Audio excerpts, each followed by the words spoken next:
I don't have any time for any gossip now. Eh? Yes. Look at him. 3, 2, 1. My world's so bright, it's hard to breathe, but that's alright. Hush.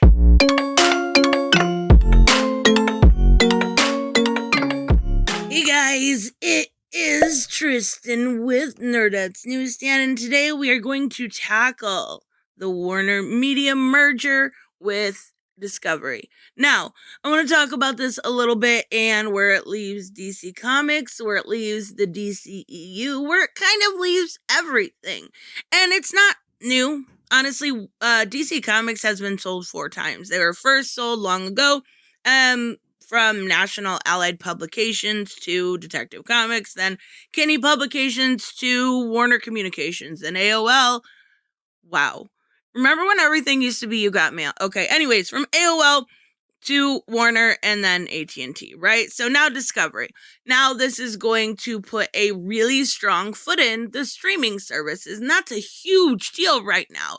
It absolutely is. You've got a lot of huge names out there. You've got Apple TV, which I've never actually checked out. You've got Disney Plus, of course, Netflix, Hulu, which is a staple for me, simply for American Dad and Family Guy. Not even joking.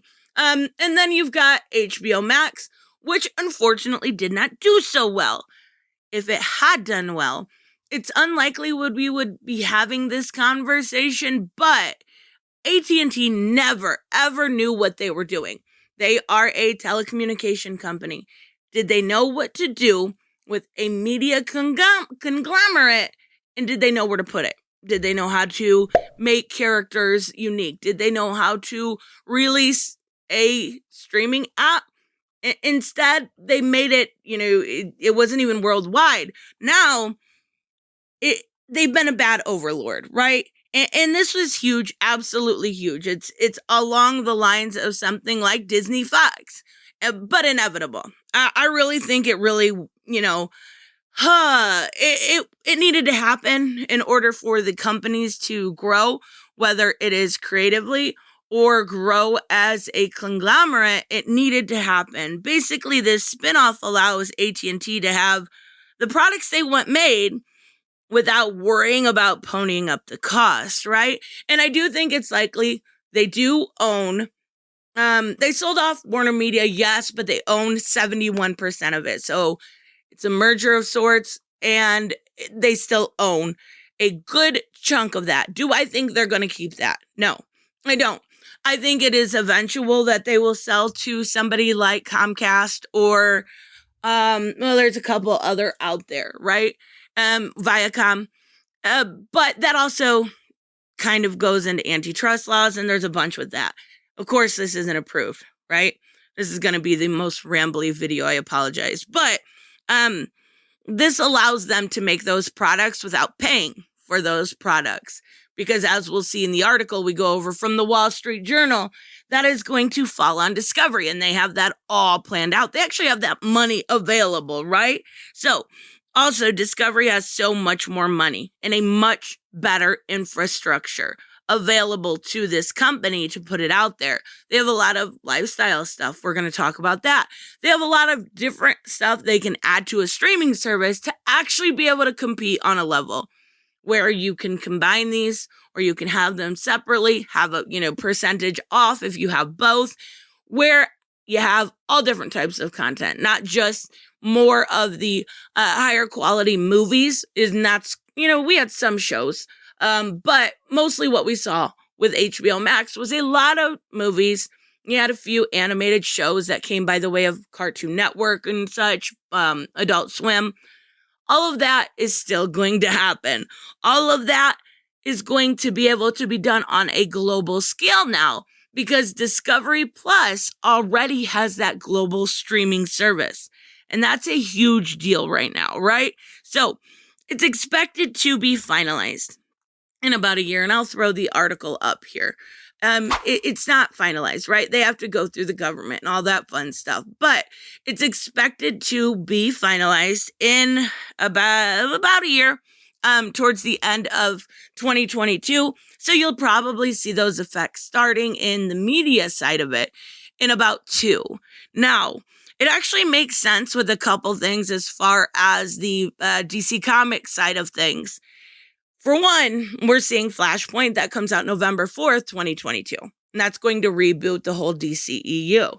We're also seeing a rumor that there is going to be a crisis level event in the comics in 2022. And it is likely going to be something similar to Flashpoint.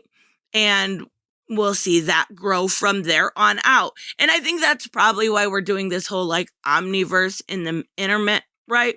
Time. And it makes a lot of sense. So as far as who's in and who's out, now, I don't think, I know some people were really holding out hope that this would help the Snyderverse, but Jason Kilar is not staying. He was the Snyderverse ally left. Warner Media doesn't have anymore. And Sarnoff, it's likely she's going to lose her job also. So both of these two losing their job, they're going to have to bring someone in. And we're going to talk about that too. Now, Disney Plus, when it comes to like their TV shows and such, Falcon and the Winter Soldier, Loki, that's coming up, they cost about $100 million each. AT&T didn't have that. They were completely in debt. So by doing this, it looks like we're going to see some higher quality stuff. Now, I'd still like to see, I love Doom Patrol. I'm so glad you guys turned me on to that. I love it. I'd like to see something that level of quality, Stargirl level quality, not something CW, though CW will, of course, cross over also because it will be eventually be able to be seen on their platform as far as all the commercial or all the channels, right? So let's talk about channels a little bit. When and if they make this streaming service that is together, right? So you're going to have, like I said, the CW type shows. You're going to have the HBO Max type shows with Titans and with Doom Patrol, with Harley Quinn show. And then you're going to look on the other side and you're going to have the movies coming out.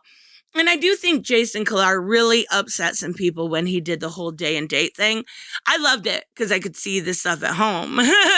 But yeah, they had to literally give both Patty Jenkins and Gal Gadot extra money just to keep them happy. You shouldn't have to do that. You should have your creatives in mind all the time. And they absolutely didn't. So you're also going to have stuff like real unscripted television, and by unscripted, it's totally not unscripted. Just so you know, maybe we can get somebody on the Food Network making some Batman cakes, or maybe you'll have the crossovers. No, not really.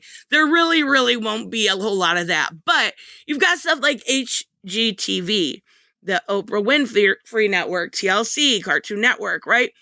You've got stuff like Animal Planet. You've got stuff like Adult Swim. Rooster Teeth is also involved. I do know that.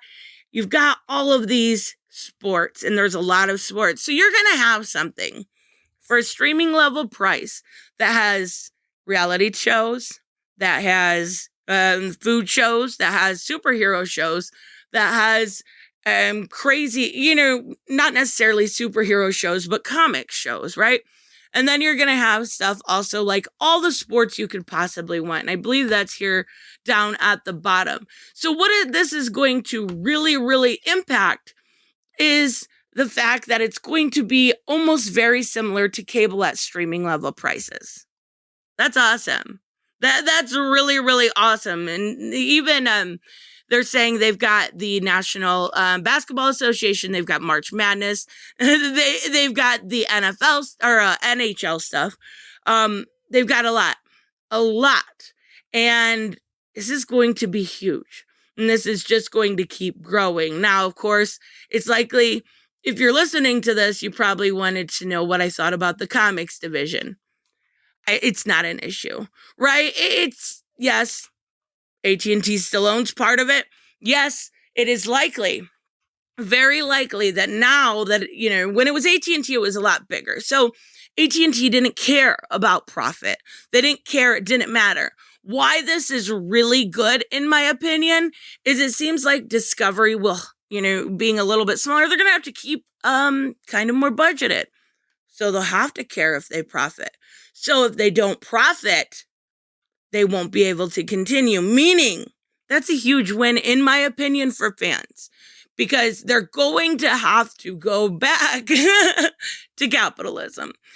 What wins and what stays is what is actually selling. And I like that. There are some books that don't sell. Usually about 20% of any line doesn't sell. Or doesn't at least make a profit. It does sell, but that's pretty typical. But with all of this, it's likely that we're going to see a streamlined level of quality. And I'm okay with that. I really, really am. I like the idea completely. So I think this is a really good merger idea. I know it's being reported in a way that, oh my God, they sold DC Comics and this and that because this was some terrible company that deserves to go under. No. It was sold, but they still own 71% of those rights. Likely they're going to sell that eventually, but it was simply due to not belonging in media and, honestly, they were in debt so much. So, and that's what they're looking at, being able to have that investment and go and do stuff AT&T should be doing, like phones, like internet and cable. You see what I'm saying? All right. So let me know, of course, what you guys think. We will talk about this more tonight on my stream. Let me know. I will see you guys in the next one. Bye-bye.